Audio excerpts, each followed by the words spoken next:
Welcome to the Growth Mastermind Group Zoom call, hosted every Sunday night at 8 p.m. by myself, Tony, and Peter. Tonight we have with us Michaelangelo Hamilton. We're going to go over how to give the best service and also customer service tips and how to build a good inbound flow, how to start your own entrepreneur journey as a young 16-year-old person, building a call center and partnering with Fortune 500 clients, as well as why life insurance is so important. So with that, I give you Mr. Michaelangelo. How you doing, Michaelangelo? Hello, it's great to be with you guys. Always a pleasure to be here on this Sunday night. Looking forward to talking to you about customer service, how to improve your customer service, why customer service is so important. But for those who don't know me or who may be watching this on YouTube, Facebook, or whatnot, my name is Michaelangelo Hamilton. I'm 20 years old. I'm a 20-year-old entrepreneur. Been interested in business and growth, personal development.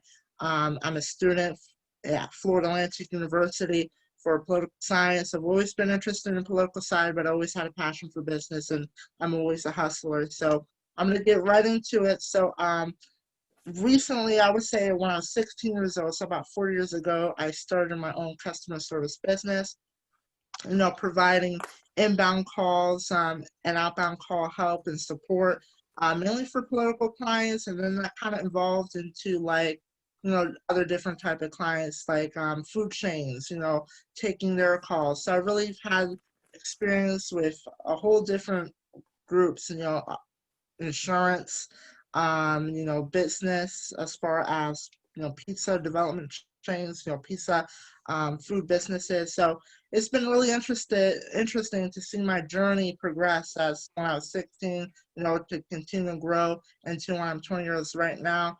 I'm the CEO of Michaelangelo Virtual Solutions LLC, based right here in Davie, Florida, in Broward County. And what we do, we are basically a staffing agency kind of. We are on a Fortune 500 client kind of network where we're able to provide service to their companies, answer the phone as their company, provide that type of service. So I'm glad to share some of my tips. I've had thousands of customers I've spoken to over the phone. So I'm going to go over some tips that would be helpful to help you with your customers inbound and outbound calls. So first, I want to define what is customer service. And customer service is the process of making the customer feel satisfied. The reason why a customer calls is because they have a problem. They want something from you. They want to make a sale, or they're frustrated. They don't know what to buy. So when that person calls, you got to be swift. You got to lead with a smile. You got to be responsive to them. And the way that works, when you pick up the call, you say, "Hello, my name is Michaelangelo. How can I help you today?" If that's an inbound call. And then, you kind of listen to them, go back a little bit, and try to hear what they have to say, what they're looking for, what they need help with. If you do need to put them on hold, or if they have a question that you don't know the answer to, you always, try not to put them on hold. But if you have to, go ahead and do so. Come back in 2 minutes. Always let them know, listen, this is the perfect product for you for this reason, this reason, this reason. And that's why this is your solution to your problem. And that type of sales scenario. But if they're calling for like a technical support issue or something more different, you're always going to give them the solution, walk them through the step-by-step process. So definitely, you want to be a good listener. You want to listen to the customer. You want to pivot towards what the customer is looking for, towards what they want and what they need. You also want to go over and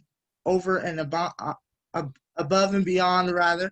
You always want to over deliver. You want to make sure the customer is feeling like they're getting the best deal, they're getting the best out of their money, and that you're there for them 100% of the way. You want to make sure they're being taken care of. You want to reiterate, is there anything else I could do for you today? Can I suggest this product that you may like in the future? You always want to make them feel like family. You want to make them feel like you're there for them, that you're going to support them 100%, 120%, and really make sure that they're feeling that welcoming message when they're on the phone with you. Most of the times, over 90% of the times, all your customer, interactions rather, are going to be over the phone. So you want to lead with a smile, talk positive, especially because they can't see you. So they're going to hear you though. So that's very important.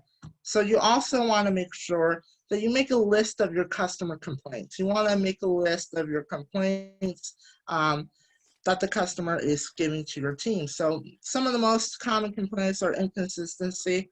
I would say people who are saying some things in your company that are not matching up with what everything else is saying. For example, someone would say, oh, we're offering 20% off, but that's not actually the case. So you want to make sure everyone at your company and your organization is on the same ball, they're all driven towards the same purpose, that they're all motivated, ready to go, ready to service.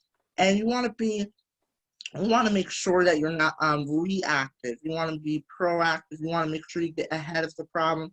You want to make sure you get in front of what the customer is going to ask next or what they're going to do next. You don't want to treat everyone the same way. You want to make sure that you give each person who is at a different level of, a sales cycle or a buying cycle, a different level of service, because they're at a different stage of what's about to go down. So you always want to also deliver quickly, efficiently, effectively. You always want to have that positive attitude. You want to have, you want to have customer satisfaction as your primary focus, whether you're in any type of position in your company. If you're, the CEO, or if you are the receptionist, you want to make sure everyone in your organization has in mind of the customer, of the client, because without the client, without the customer, it makes no business. So you want to make sure everyone in your company is thinking about how can I make the experience better.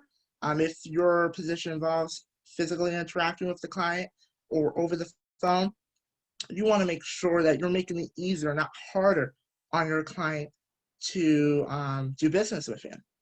And also, some people are going to leave you regardless. Right now, loyalty is not all what it used to be. A lot of people will leave regardless. They're going to be seeing some other offer. And no matter what you do, there will be some people who leave, and maybe a small percentage of people who will leave or not really take advantage of your offer. But you got to be prepared for that, and you got to be aware of it, really be ahead of the ball in that perspective. You also want to focus on increasing your people with service, with customer service. You want to increase more of your clients. You always want to think about getting more book of business. You also want to know the people in your buying cycle. You want to know where and what stages people are in the sales process, whether they're just looking, or if they're interested, or if they're comparing your product, or if they're now wanting to negotiate. They find the product that you like, that they like, and now they're trying to nickel and dime you. But when they're negotiating, when you're in the negotiation process, you always want to over deliver and provide the value. It may not be the money they're looking for, it's the value. So let's say this product's $6.99, but I'm also going to make sure I give you this additional product that's going to come with this for free for the same price. That's providing value because you're providing this two different products for the same price, or something like that. You always want to provide additional value to someone, as far as making sure that you're negotiating, that you don't always have to give money. Always make sure you say, this is the best offer I can do. There's no more money I can give you. I gave you this, and that. Let's go. Let's do this today. Always be urgent as far as when you're talking with your customer. And once you deliver the product, you want to also make sure that you're following up with your customer to ensure that you have a good, a well-rounded customer service. So you want to make sure that they feel like, oh wow, they actually care about me. They're asking, how do you find the product? How well do you like our product? Is there anything else that we can do for you? You want to really make them feel great, and also be involved with that whole sale. You want to do that extra mile. Also, you want to use objective data. So people are not going to believe all the information that you say out of your mouth, but they will respect others' opinions. So if you have, let's say the BBB, the Better Business Bureau, saying you're A+ rating, you want to use that. You know, you want to use that. You definitely want to use that information. You want to use other sources, other people, maybe people who are at a higher level than you. You know, say that, give you good recommendation. You want to use that as well. So you should also never say never. You should never disagree with a customer. You should never tell them no if they're on your phone and they're saying they want this done, they want a manager, or they want a discount. You always, you know, put it lightly. Like if it's a no, just never say the word no. Always compromise and get things done. So those are some of the main tips I have here today. Also wanted to see if anyone had any questions, comments that I would love to work out with you guys. You know, also a little bit about me. I'm also a life health insurance agent, and I'll talk a little bit about that now about that. So the reason why I got involved in the industry a little bit was because my father died when I was very young, and if he had insurance, he wasn't paying on it. But if he would have kept paying on it, you know, my life would have been completely differently. Someone introduced me into the industry when I was graduating high school. I passed all the tests. I have 13 states now. I did last year was my first AEP, help people get Medicare and Medicaid, you know, Medicare, the supplements and the Advantage plans, and had a real fun time doing that stuff. And it's about to come back again this season, so I'm looking forward to that as well. So if anyone has any questions, feel free to let me know. I'll be more happy to answer your questions, comments, concerns. I wanted to make this brief. I'm not a big fan of long meetings or long interviews. You know, I'm really someone who's right to the point, gives the tips, gives information. So I definitely wanted to get some feedback as well. So Uh, I would like to ask you if you have any like I would say sequence that you are using for the interaction with the customers. If you have anything like a certain way that you are approaching the customers, if you have like a preset, I would say scripts that you're using, and if so, can you tell us a little bit about your scripts, how they are formed, and what is the structure of your scripts? sure, that's an excellent question. For an inbound call, the way I would handle the call is, hello, my name is Michaelangelo. How can I assist you today? If the call's coming through, you always want to ask them about, okay, what are you calling about? Really get that information, really see what they're looking for, and pivot towards what they want and need. Show them the product, present the product. That's pretty much the way my process works. Now, if you're setting up your phone systems and you help with that, I recommend some of the top ones. I believe, you know, there's a lot of different programs out there, but the top ones are the best. You know, I've used phone Zoom. I've used a lot of different services, and you know, so there's definitely different programs you can use. I just don't remember on top of my head right now, but there's a lot of different phone programs you can use as well. As far as scripting goes, that's the first, you know, initial call script. You know, as far as a sales call, are you asking? Mhm. Yes, you know, it can be the sales call if you have like, for instance, when I was working in hotel business, in the hotel industry, we have the LQIs, you know, and those one they were like, I just have a small thing here. These were the LQIs that was basically it was given to us from in the moment you getting in the on the front desk, and I'm not sure if you can see this. I don't think you can see it actually, but basically, yeah, 10 LQIs that this is basically done by Forbes. So this is not done by anything else, you know. It's done by with Forbes, and Forbes determine, you know, what kind of I will say um, standards you have to obey. and I can read through it, and then I'm gonna try to scan it. And it's a very small card that every single person that was working in the customer service had to have. They had to know it by heart. So one of the things is like always apply the LQEs. And one was use the name, anticipate, maintain the eye contact, smile, greet first, and then escort. You know, escort was both obviously because we were in the hotel business. However, everything else except escort, it was something that it was always used also on the phone etiquette that we were using. We always speak in full complete sentences. You cannot make shortcuts. You have to use the complete sentence from the beginning to the end. You cannot say, how can I help? You know, you have to say, hello, sir. You know, how may I help you? Moving forward to your question or whatever it was that they had to do in that moment. Um, Never use no problem or you guys. You know, always have to use. Um, I will be delighted to be assisting you. Are you ready to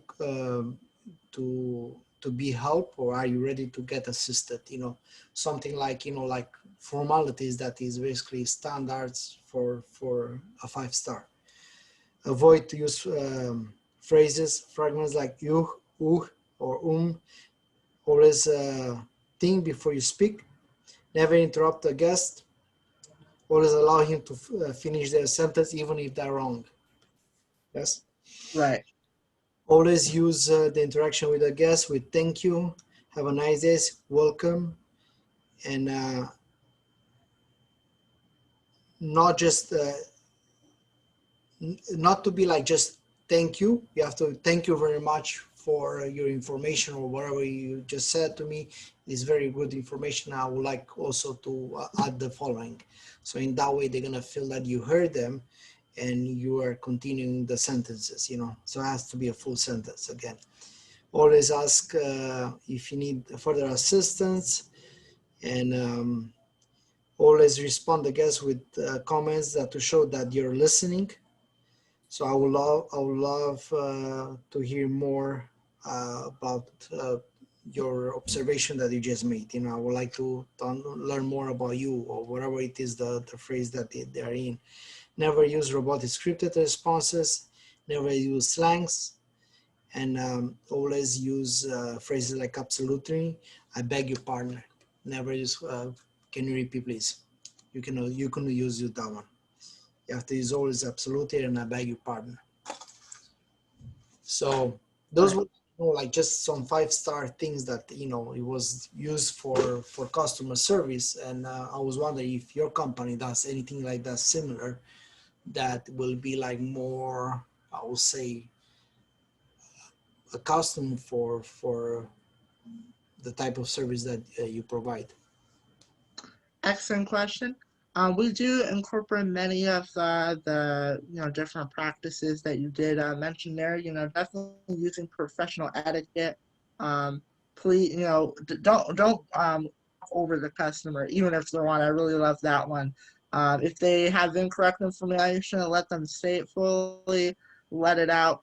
You'll have your chance to inform them of the correct information. And always using complete sentences is also a great method as well. We really make sure that we're providing exceptional service, making sure we go above and beyond. When I talk to some of the clients, some of the people on the phone, they're saying, "Oh, you really went ahead and beyond." A lot of people have just hung up on me or just left me on hold, and then they don't answer. And that's another complaint I hear about with some of the people that I work with. They say that they just leave them on hold because they don't want to actually solve their problem. They don't know how to, or they're just lazy. So, what we make sure we do is really make sure our people are motivated, that they want to take the call, that they want to help our clients and make sure that their issues are being resolved. Um, Using professional proper lingo, making sure everything is in professional etiquette, being happy, leading with a smile. Those are all important characteristics of what makes up customer service. And customer service and getting the customer acquisition is basically kind of the same thing, because you have to satisfy have to make someone feel good about your company to bring them in and to keep them in. And that's what's so important, especially with, making sure that your people are on that same level. Okay. And when you're like when you're using basically your company, do you record all the calls and you have like training? And what kind of training you offer, like when you have like a new hire? Sure. So we definitely, all the calls are recorded for quality assurance purposes, required by our clients. So our clients would have that information. We would, um, we could do that. We don't, but the client has that information. They do their own assessment. We get that information as well. So what happens is if they're not meeting their standards by the contract that me and my client drew up, I would definitely intervene, have a session with them. As far as the new hire goes, when we have a new hire, or what we would call it a contractor, because our business is mainly contractor to contractor relationship like Uber, Lyft, or any of these other independent contract companies. We have an orientation session, we have a training, we go over what they're looking for because there's many different clients that we can pair them up with, and we see what they're interested in. If they have a lot of sales experience, we could direct them towards a sales client. If they're just looking to answer phone calls and be helpful, we can pair them up with that as well. So we make sure that we have an interview session first, make sure they're a good fit, make sure they have that experience, they're ready, they're willing to make that business partnership. Once they're ready to do that, we onboard them, we get them in the network. We also are building a separate network, including this company as well. So that way we have different other companies and clients that they can service on. So that's the kind of the process that works when we have a new hire. Okay, that sounds interesting. Um, Yes. Mr. Tony, any remarks, questions? Anybody? Yeah, got a couple actually. So I took some notes here. Yeah, because I come from corporate call center world, so a lot of the things that you mentioned I could totally relate to and have seen, and it's definitely so it's pretty interesting though, like with call centers, because like a lot of what you said are certain things that we would focus on as well. So it's interesting to see like how everybody kind of follows more or less a similar formula. In contrast, like what Peter was saying, so it depends on the company too. For example, when I worked for Carnival Cruise Line, it was a lot more laid back. It was also outbound calls, which is kind of like a different animal. You could have a lot more creativity. And again, we're the fun ships, right? Carnival Cruise Line. So like a lot of the things that, some of the sales agents would say was like almost like borderline inappropriate, but it was okay. That was the culture. Like you could say things that were, kind of, you didn't have to like pay so much attention to being proper.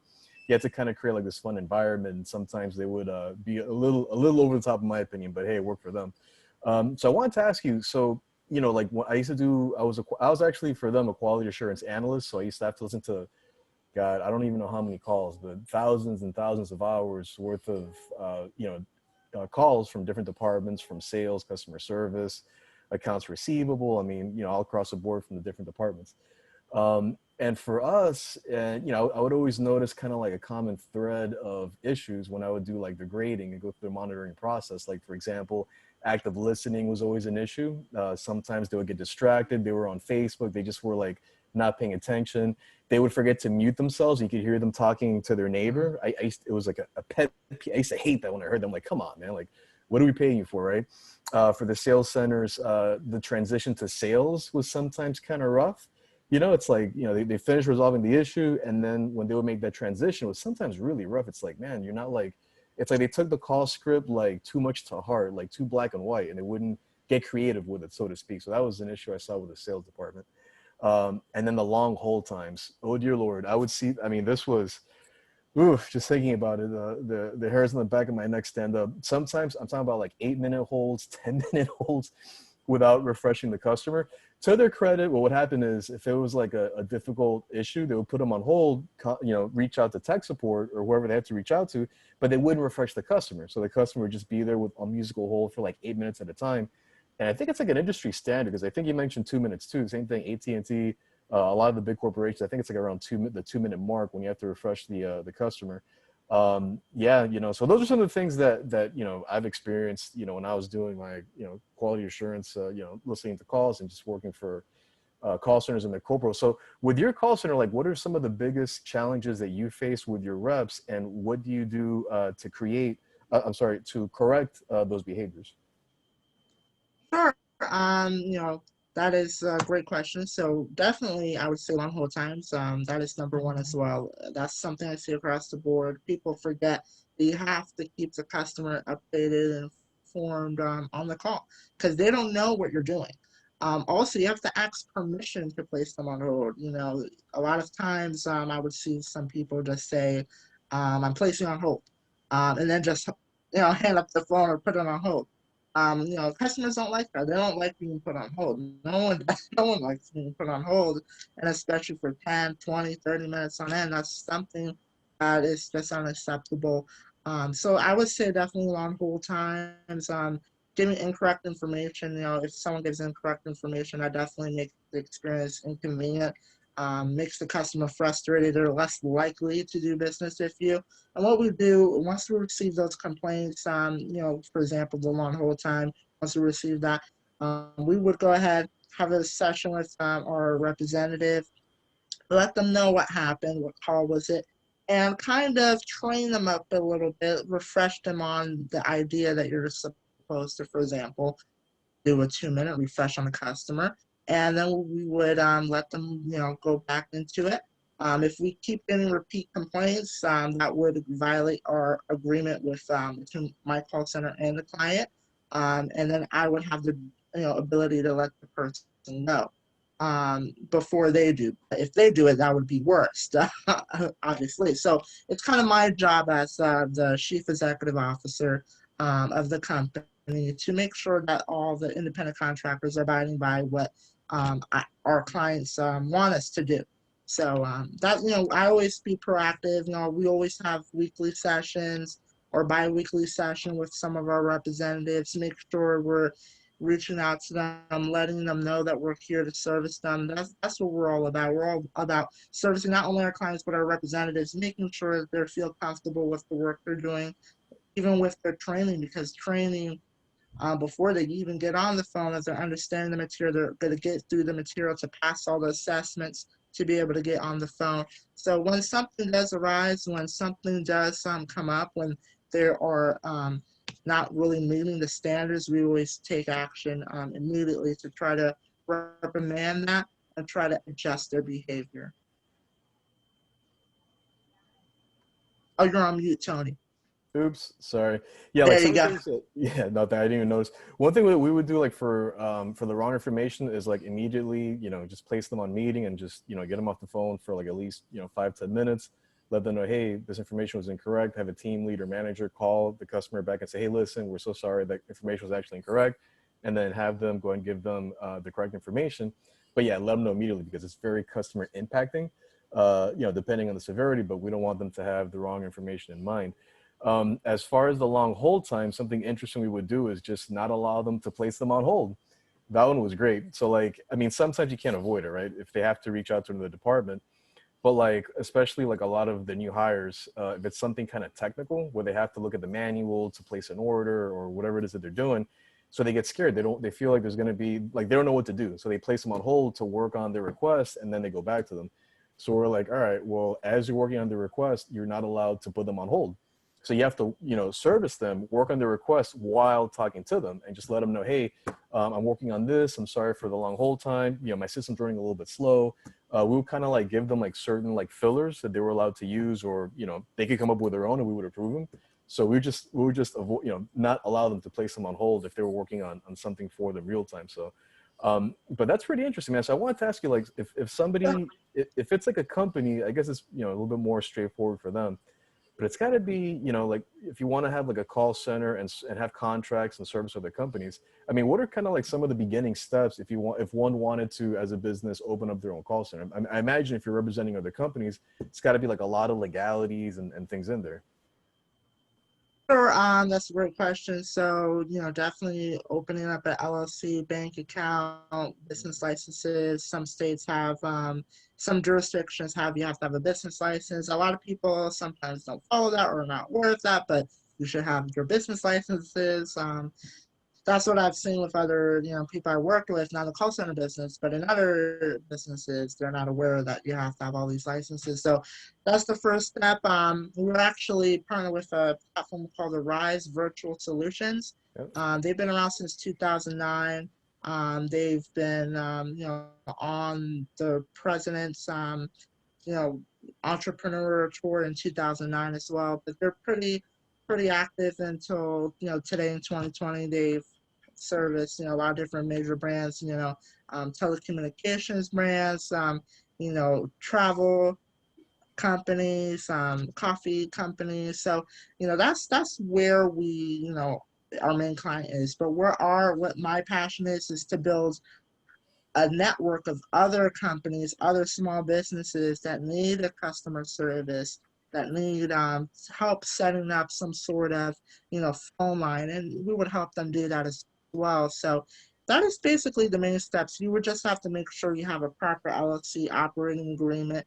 Usually you would have a lawyer do that, but to me, it's not really that complicated to fill, this paperwork out. There's a lot of different templates you can use. You can also pretty much do it yourself, but if you want to have a lawyer do that for you, I recommend doing so if you're able to.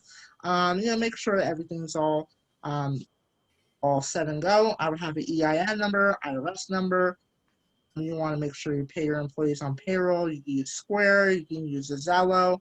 I find the Zello really good, a business banking app as well. You're able to direct deposit mail checks to your employees or representatives as well. So it's pretty straightforward, I would say. You just have to make sure everything's in line. You're opening a business in the proper way. After opening the LLC, you have to make sure you get your licenses and you're pretty much ready to go, get your equipment. Or, if someone else is going to service for you, make sure that they're going to be taking care of everything on their end as well, making sure that they paid their licenses and whatnot. Very cool. And actually, we have another person here on the call with us tonight that has their own call center or is actually starting one. So I wanted to Oh, ask you, as awesome. far as yeah, that's Mr. Huang over there. As far as like your average handling time for inbound calls, for us usually it was about 7 to 8 minutes when it's inbound. So we want the calls to be quick, efficient. They're in and out. Outbound was a lot different though. Then the focus was more on talk time, which is pretty interesting though, because sometimes I hear like people talk about how they want to have like to be successful, have a successful day. They want to have 200 dials per day for outbound, which is interesting because for us, we would prefer, so to speak, companies I worked for before doing outbound, somewhere around like 120 dials, but anywhere between 3 to 4 hours of talk time, because then we know there's conversations going, somewhere in those conversations closing sales. But if it's like a bunch of dials and barely any talk time, we don't think that that's very, at least where I come from, that wasn't, desirable. So for you guys, what do you look for as far as average handling time for inbound, and what's something like a successful average as far as outbound in terms of talk time and dials? Great question. So, our clients have different standards as far as what their average handle time wants to be, what their dials are going to be. But what I would say is our basic average. I would say inbound call, if it's a simple issue, get it resolved under 10 minutes. That should be the goal. Less hold the better. As for our outbound call, more calls are better, definitely. And talk time is definitely something that we take under consideration as well. If you're making calls but not really reaching the person, you can make a call but not reach someone. And that happens. And they could leave a voicemail that's 30 seconds long, but you're really talking to someone, really getting them interested, following up with someone. So, we look at both kind of. And as far as any outbound clients that we have, we always recommend 100 calls more than what they recommend. So if they're recommending 200 calls, 300 calls. So the standard I would say is to make 300 outbound calls a day. That's the bread and butter number right there, to really make sure you're able to get in a lot of calls. That makes 2,100 calls a week if you're doing it all 7 days a week, or 1,500 calls if you're doing it during a regular work week. So that's the real good number there. I recommend is around 300 outbound calls a day. If you're not able to do that, get around 200 in a day if you're doing sales. But inbound rather, sure that if it's a simple issue, our clients have different standards as far as what they're looking for, what they measure. They have different metrics. They have the handling time. They also have like a survey system. So I'm not sure if anyone's 100% aware. Maybe Juan, he's starting to center.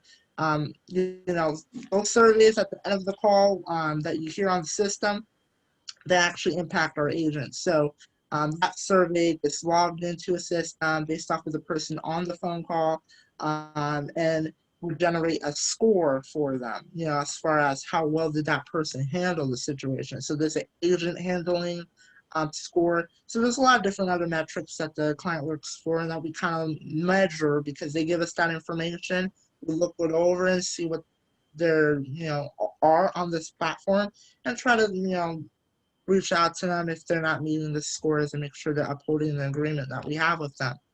So that's pretty much hopefully answering your question. Hopefully that got everything cleared up there for you. I have a few questions also regarding this outbound calls. Are you using predictive dialer, or you're using like a system that is going to go through the computer, or are you going to each of them they're going to use a phone to dial up? That's a great question. Predictive dialers, we've had a good experience with predictive dialers. I would say, it's really good because you're able to get in front of more people more effectively.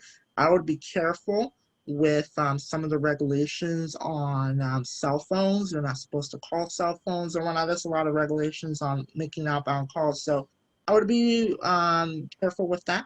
But it is a good system. Predictive dialers are very effective. They get you in front of more people quicker. So you can have them set up where you can actually leave a voice message recording. You press a button, it sends it off, and you're able to just talk to more people live on the call. So I find predictive dialers a good use, and I've used them before. But what the company really does is mainly the customer service part. Taking the call on behalf of, let's say, like a Walmart or like a CVS, and representing CVS as far as what their customers are calling in, and really helping them out and making sure that their issues are dealt with, doing any technical support, stuff like that. So it's more like an inbound than an outbound. Right. Okay. So you don't deal with the do not call list. You're not dealing with anything like that. Well, we've done it before. I mean, this is not 100% what our business is about. I would say it's more like 70-25 or 50-50. But any do not calls, we definitely put them in do not call. I found it not to be effective when you call the do not calls again. If you get those numbers mixed up, they will say very bad things. I've had agents who said, "Oh, we're gonna sue you, and I'm gonna get." I know the state attorney general of my state, and because it gets pretty nasty, they curse and whatnot. So I would definitely make sure that the do not calls and the do not calls. But I would always try to rebuttal, like within the first call, like if they're saying, "Oh, don't call me," try to ask them why, especially if they filled out information for you to give them a call back, always try to make them not say no, but if they say no, they say no. You can't do anything about it. You're under obligation by the laws to put them on do not call. So you CRM after that. So in that way, everybody, or you're gonna pass it and like become like one of those companies that they're selling the entire list and they call you like 25 times a day to make sure that that's not what you meant. I'm not sure what the question was, but are you gonna put them in the CRM and you're gonna actually not call them, or are you just gonna pass it out to the next agent and give it to him to call and give it to another one to call? Yeah. that is an excellent question. We actually put them in do not calls. I mean, there are some scenarios that we believe, maybe he wants to talk to a lady instead of this guy, or maybe this guy's accent is too, he can't really understand it. You know, in those cases, we would, flip the lead to somebody else. But if they say, do not call, they understood everything you said, we would not call them. I mean, that's kind of breaking the law if you do that. So. I have my phone, one of my phones do not call, and I think there's a company that calls me at about like 20 times at least a day about something. Wow. And it doesn't matter if I say, yeah, I'm on do not call, don't call me this number, don't call me now. Somebody else is calling me after 5 minutes. Hey, we want to give you the vacation. I'm like, but yeah, Mm. Sometimes I guess it works because usually when you hear this thing that they keep pushing it is because it worked, and I'm assuming that this is like experience that they gain. That if you call 25 times on do not call at the 25th time, the person is gonna say, okay, I do it, just don't call me.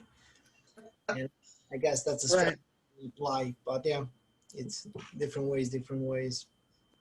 Um, yeah, it is, like inbound and customer service. Sometimes it's a very delicate matter, especially if you are in the industry where everything is done through phones.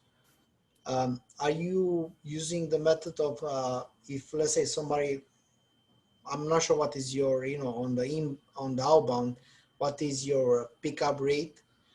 And if you have a lot of people that did not pick up their phone, are you using text messages and then emails in the same time or no?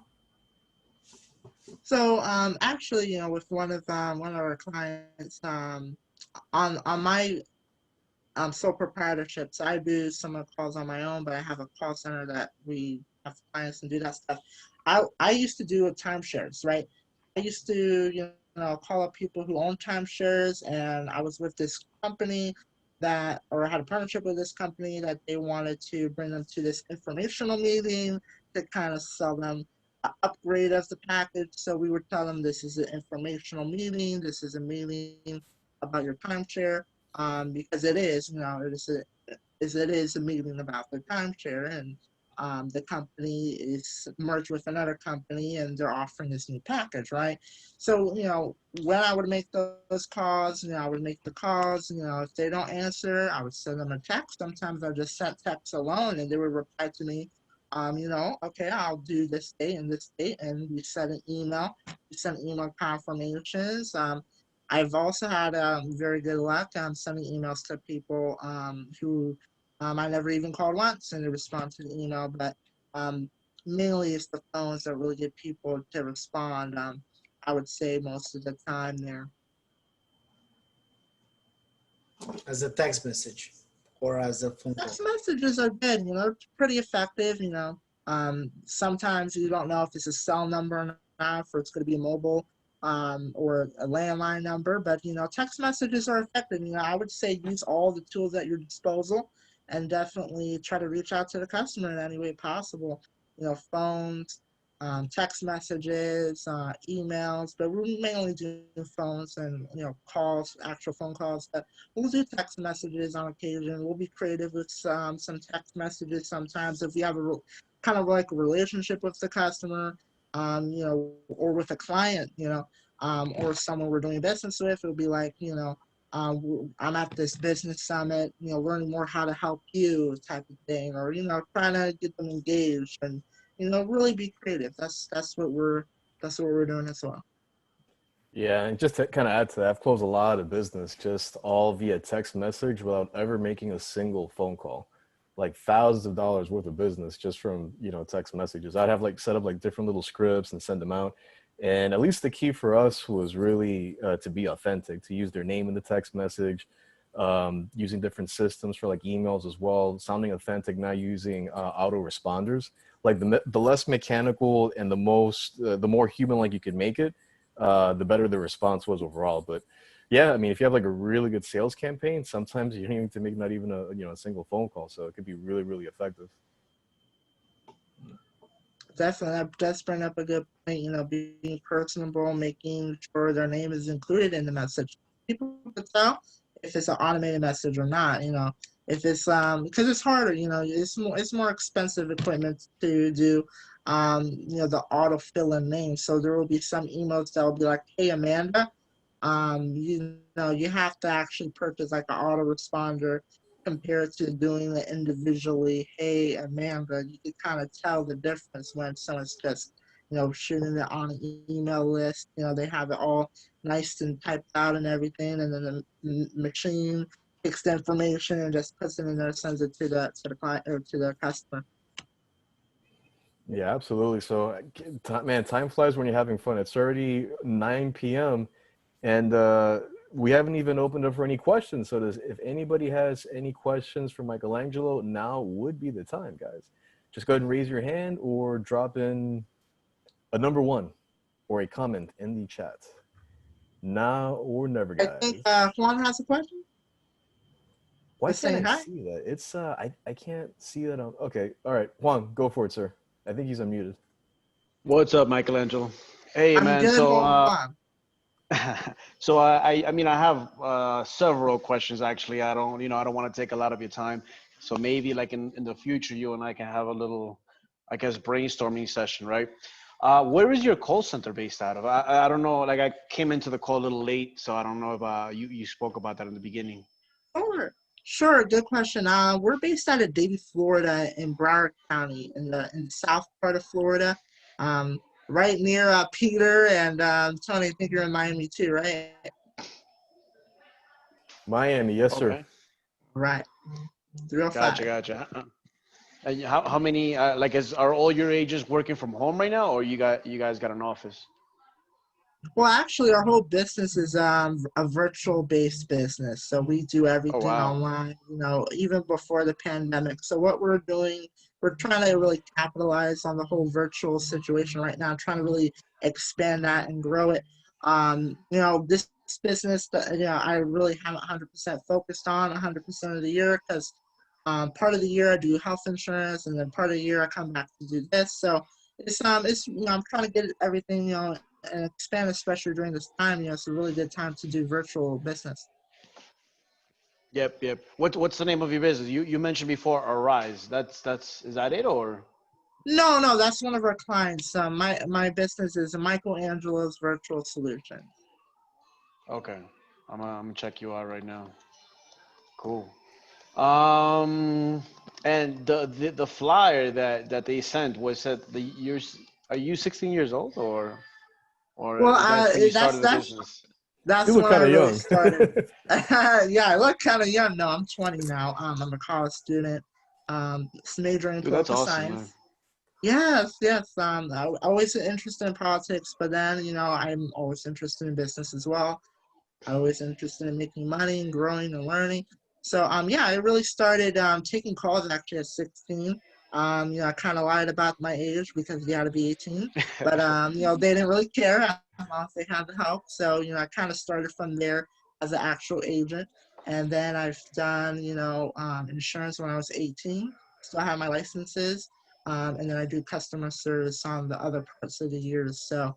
Um, and then I found Grant Cardone last year, and really got hooked into that. Really loved his messaging about never giving up and being ahead of the game and everything like that. So was able to go to 10X Growth Conference and meet some of you guys. Didn't get to see everybody, unfortunately, but that's okay. Didn't get to meet all of you guys, but All right. And how many? My bad. I'm kind of like asking a lot of sure. questions about your business. How many agents do you have? We have about I would say under 10. It's definitely under 10 Okay. right now. Yeah, it's pretty Gotcha, gotcha. small. All right. Yeah, because I'm actually looking to like Tony said, I'm looking to open up an outsourcing agency, right? Because right now the Okay. outsourcing agency that I have handles my own businesses, and we are based out of Medellin, Colombia, with all English speaking agents.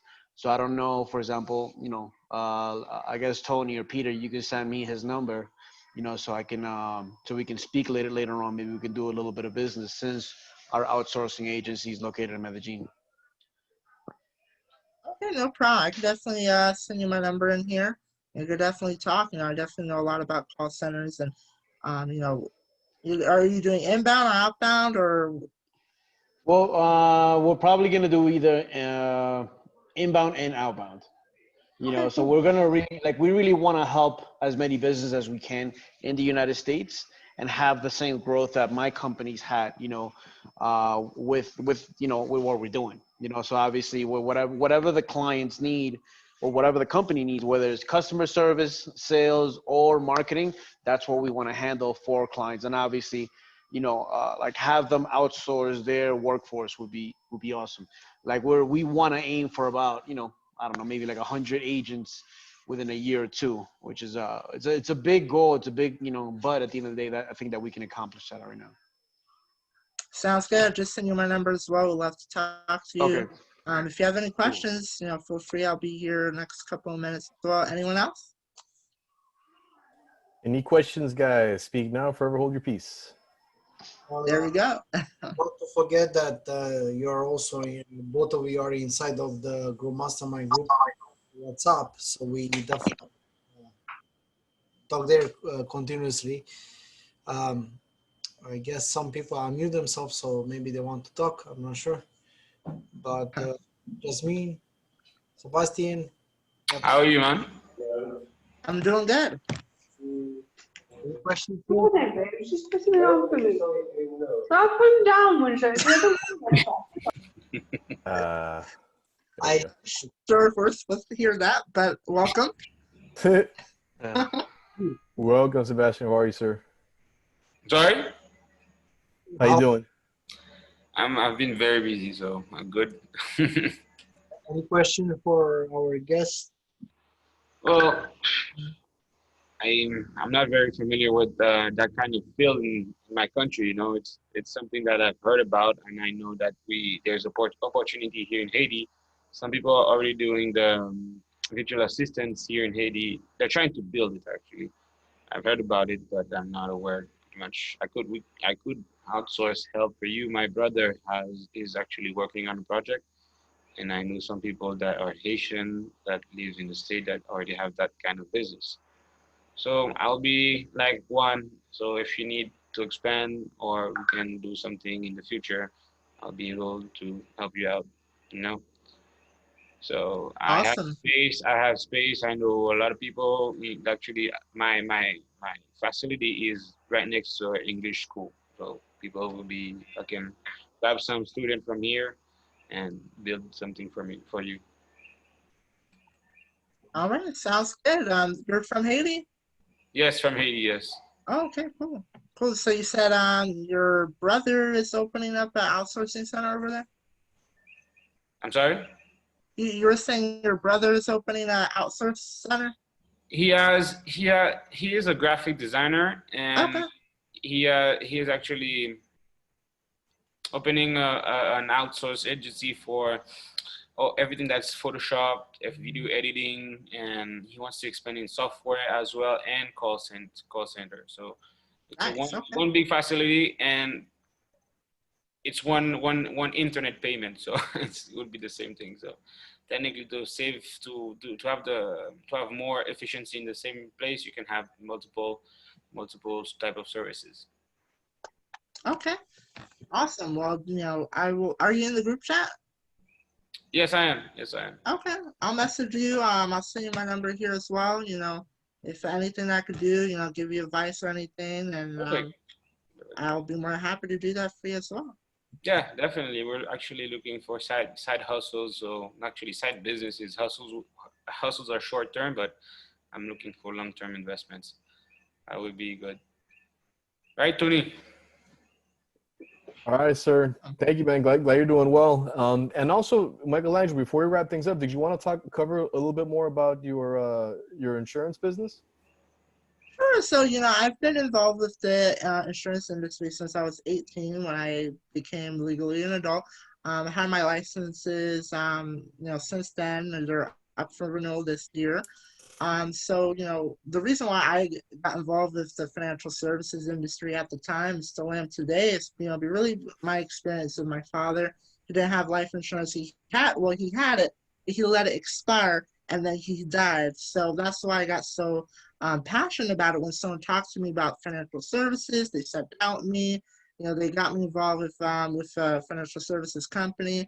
And I really, moved on in different other financial services company. It really grew. Last year I was with Cigna. I was doing work for Cigna, helping their members get on the Medicare Advantages, Medicare, getting them over to Medicare supplements. So, I've really enjoyed that work. Helping people getting the, healthcare services that they need as well. That time is coming up again, so I may or may not do it again.